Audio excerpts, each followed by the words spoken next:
In this lesson, we're going to learn about list items and we're going to build our navigation bar. So to start off, I'm going to disable the CSS and also this figure element. And in here, I'm going to type UL, a UL element. It has an opening and a closing tag.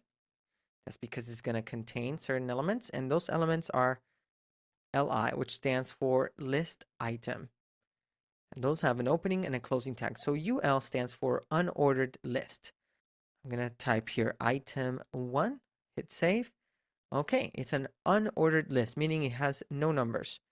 If you want one with numbers, you do an ordered list with an OL. There we go. It has a number. Perfect. Let's go back to UL. Now, list items behave as block elements, meaning they will stack vertically. They will not go in one line. But you can override that with CSS.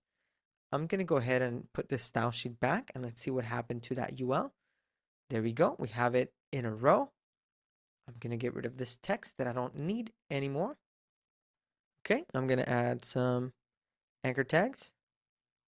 And I'm just going to put a pound symbol there. Close the opening tag for the anchor and have another anchor closing tag here. Okay, perfect. So now these are links inside of a list item. And that should add the default link styles. Perfect.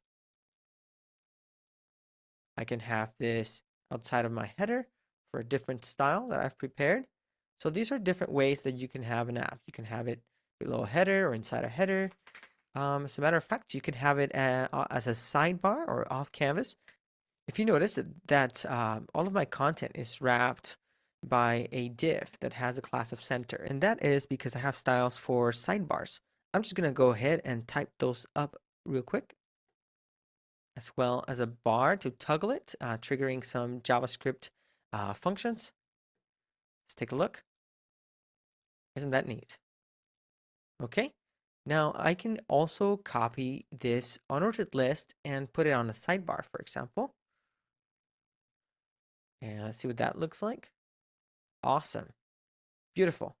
Okay, so there we go. We have learned how to use lists. Remember, if you want to see what this stuff looks like without styles, just remove the CSS, take a look.